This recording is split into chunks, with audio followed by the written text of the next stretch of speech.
Let me read you this tweet from the billionaire hedge fund manager Bill Ackman. He says that he gave a presentation to the Federal Reserve Bank about his views on inflation and Fed policy, and his bottom line is that he thinks that the Fed should taper their money printing immediately and start raising rates as soon as possible. And he followed up by saying that we are continuing to dance while the music is playing, and it's time to turn down the music and settle down. Inflation is really starting to become a big deal. I mean, it has been a big deal for a while, but it's becoming a bigger deal because you have regular people really starting to see the price and the effects of inflation, and now they're starting to get worried. Let me kind of diagram the inflation journey that we've been through. Inflation really started to hit the headlines in the early part of 2021 because in April 2021, that was when the inflation rate hit the highest levels that we've seen since 2008. People naturally started to get a little worried because we saw an excessive amount of money printing in 2020 and 2021, but that's when the Federal Reserve Bank came out and they reassured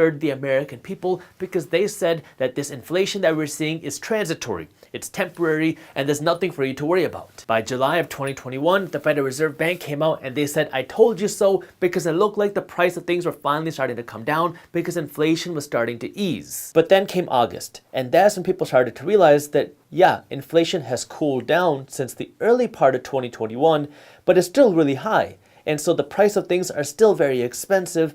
And now, yeah, we might be seeing inflation cool down a little bit, but the price of things are still so expensive, making it hard for people to afford life. Then in September, inflation took a turn for the worse because inflation started ramping up again and the prices of things were still already getting higher, but now they started getting higher even faster. Then came October. And that was when crap really started hitting the fan because we saw some of the highest inflation levels in October that we've seen in more than 30 years. And that's when people really started to get worried. That's why in November, the Federal Reserve Bank came out again and they said, yes, we know that people are experiencing some inflation right now, but don't worry. This inflation that you're seeing is still transitory. We got it under control and we're going to start tapering some of our bond purchases. We're going to start tapering some of our money printing, but we're not going to touch interest rates yet because inflation really isn't that bad. It's just going to go away. Don't worry. Now at this point, you might be thinking something along the lines of, what's the big deal? The Federal Reserve Bank and the government have a lot of resources that we don't have access to,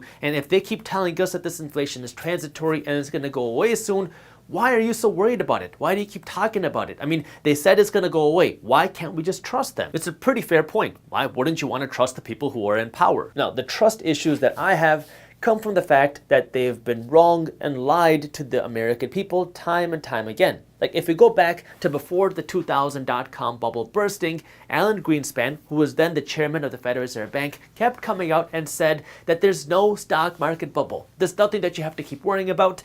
And then when the bubble burst, people realized that he was wrong. And lots of people lost a lot of money. Before the 2008 crash, Ben Bernanke, the then chairman of the Federal Reserve Bank, kept coming out and saying that there's no housing bubble. There's nothing that you have to worry about in the housing market. And then came 2008. And the housing bubble imploded, and then lots of people lost a lot of money again. Now we're in a situation where we have printed a record amount of money in 2020 and 2021. We still have very low interest rates. The Federal Reserve Bank is still buying back bonds, although they've tapered their bond purchases. They're still printing money to buy back some of these assets. And everyone keeps saying that this inflation that we're seeing is transitory. The chairman has come out time and time again and said that this inflation is transitory. It's just going to go away. But what if he's wrong? This is where you want to make sure that you're making smart decisions with your money. Because if, let's assume that the Federal Reserve Bank is right and this inflation is transitory and you made smart decisions with your money to protect your assets today, well, nothing really happens because you made smart decisions to protect your money and inflation wasn't as bad as it was. So you protected yourself, but it's really not that big of a deal because inflation went away. But let's just assume now that the Fed is wrong and this inflation really doesn't go away and we continue to see high inflation into 2022 and 2023. And now if you don't do anything, well, now you're the one paying the price because you're poorer, your savings don't stretch as far, your paycheck doesn't stretch as far. But if you make the right decisions with your money, well, now you are benefited and you protected yourself. So it's in your best interest to do the best things with your money today. That way you can protect your wealth and protect your money just in case inflation doesn't go away. And if inflation does go away, well, you're still okay because all you did was make smart decisions with your money. You have to start by understanding what is inflation, because most people assume that inflation is when the price of things go up. But that's not really what inflation is. That's a side effect of inflation, but inflation is not the price of things going up. Inflation comes from the word inflate, which means to increase the amount of something. So if I told you to inflate that thumbs up button, now you're inflating that thumbs up button below. But in this case, what are we inflating when we talk about inflation? We're inflating the monetary supply, the amount of dollars out there. When you inflate the amount of dollars out there, what that does is it devalues your currency because now the value of each individual dollar that you have goes down. If you have a limited supply of a needed and usable resource that people want, the value, the perceived value of this resource goes up. But if you have a huge supply of this resource that people want and that they need, but you have an abundant supply, well now it doesn't really have that same perceived value because you have so much of it. Just think of toilet paper. When the 2020 pandemic happened and you saw this shortage of toilet paper, now all of a sudden the perceived value of toilet paper was very expensive. Some people were dealing individual rolls of toilet paper for $25 a piece. But when you have an abundant supply of toilet paper, it's just toilet paper. No one really cares about it. Our dollars work the same way. Our dollars are not backed by anything tangible. Our dollars are not backed by gold or silver or Bitcoin. Our dollars are just pieces of paper. Now the reason why our dollars have value is because the United States government has said that our dollars are value and they need to make transactions with the dollar. So now our dollars have value not because of the intrinsic value of the piece of paper, but because the government says that we can make transactions with this dollar. That's why if you go to a store and you pay somebody with a $100 bill, they'll accept this $100 bill because they know that it's backed by the full faith and credit of the United States government. So the United States dollar is the world's reserve currency and it's backed by the United States government because the government is the strongest government in the world. It has the strongest military presence, and right now we have the strongest economy in the world. This helps support the value of the dollar. But now what would happen if I just increase the monetary supply? I just increase the amount of dollars out there without having people actually earn this money. It wasn't produced. You didn't have people actually working to earn this money. I just printed this money out of there, and then I took these new dollars and injected it into the economy. Well, now what people are going to realize is, hey, this $100 isn't worth what it was before because you have an ample supply of dollars. So now if I want to go and buy something, I have to pay more than $100. Maybe I got to pay $105 because there's more dollars out there. So inflation is when you increase the amount of dollars out there, and generally this causes the price of things to go up, but not always. Sometimes you see the price of things go down when you see inflation. But the reason why these things go down is not because you have inflation, it's because of other things. Maybe you have technological improvements in the world, or maybe you increase the supply chain issues, or you do something to make the cost of this product go down.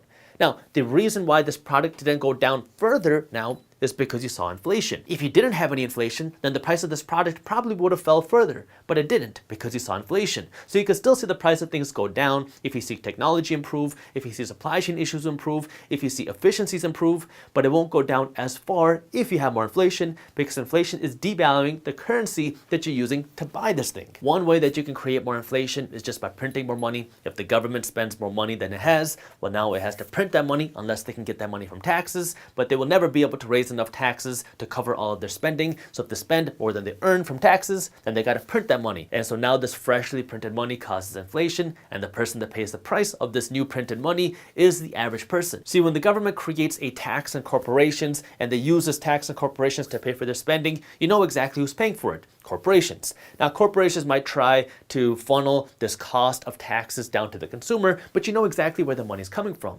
When the government now doesn't have enough money to cover their spending and they just print the money, then who pays the cost of it? Because somebody does have to bear the burden of the cost. Then, when they just print the money, the person who bears the burden is the person who doesn't understand what inflation is. It's the financially uneducated. Because now, when you don't have that financial education, now life just becomes more expensive. Because you're going to work every single day, you get a salary, but your salary doesn't stretch as far because your rent keeps getting more expensive, your groceries keep getting more expensive, your gas keeps getting more expensive, your vacations keep getting more expensive, your healthcare keeps getting more expensive, but your income isn't keeping up. This is where a lot of people will say things like, but if you see inflation, your salary is supposed to go up too. And you're right. You will probably get some raises, or hopefully you'll get a raise to help you counteract this inflation. But what you'll see happen a lot of times is your wage raises won't be enough to cover the actual inflation that you feel, because the government and the media have these inflation indices that they look at. They look at CPI, they look at PCE. But these are just subsets of data. The inflation that you feel is different than what somebody else's feels. Because if you're trying to go out and buy a car and cars are 30% more expensive, well, now that inflation really hurts you more than somebody who's not buying a car. And if you're going to renew your lease and your lease is now 15% more expensive than before, well, that inflation hurts you more than somebody else. If you enjoyed this short clip from my longer videos, here's another clip that I think you'll love. And while you're at it, if you're interested in learning more about how to start generating passive income, our team put together an amazing guide that goes over what passive income is, how to start generating passive income, and different passive income strategies. These are things that you can start doing even if you don't have a lot of money. So if you want to read this free guide on how to start generating passive income for free, all you got to do is click that button right over there. Thank you for watching, and as always, keep hustling.